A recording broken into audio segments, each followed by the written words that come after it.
నమశంకరాయ. మాఘ అమావాస్య ఈ రోజున చాలా పవిత్రమైనటువంటిది, మంగళవారంతో కూడుకున్నటువంటిది.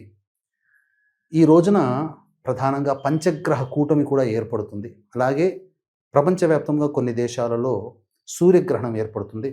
మన దేశానికి సూర్యగ్రహణం ప్రభావము ఉండదు.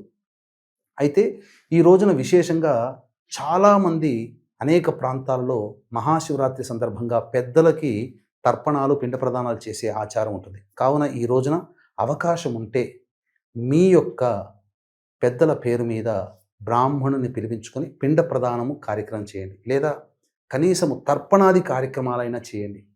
ఇవేవి కుదరలేకపోతే కనీసము గోశాలకు వెళ్ళి మీ పితృదేవతని స్మరించుకొని గోవులకి తినే పదార్థాలు పెట్టండి, లేదా అనాథలకి అన్నదానం చేయండి.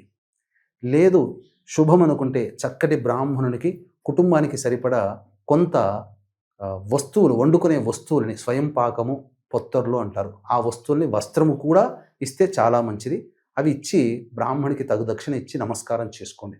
ఈ విధమైన నియమాలు పాటించండి. పితృదేవత అనుగ్రహం వల్ల మీరు ఏదైతే సమస్యలు ఎదుర్కొంటున్నారో, ఆటంకాలు ఎదురవుతున్నాయో అవన్నీ కూడా మీకు తొలగిపోయి మీరు ఆనందాన్ని పొందుతారని చెప్పడంలో ఏమాత్రం సందేహం లేదు. అలాగే 17వ తారీఖు రోజున సూర్యగ్రహణం, అమావాస్య చెప్పుకున్నాం కదా. ఈ యొక్క గ్రహణ ప్రభావము వృషభ, మిథున, కర్కాటక, సింహ, తుల, వృశ్చిక, మకర, కుంభ, మీన రాశిలో జన్మించిన వారికి దోషప్రదము కావున 17వ తారీఖు మధ్యాహ్నం 3 గంటలకి కాశీక్షేత్రంలో గ్రహణ దోష నివారణ పూజలు, హోమాలు, చండీ హోమము, మృత్యుంజయ, రుద్ర, సుదర్శన, లక్ష్మి, శని దోష నివారణ హోమాలు జరిపించి శక్తిపాతము చేసినటువంటి కరుంగలి మాల ఇవ్వడం జరుగుతుంది.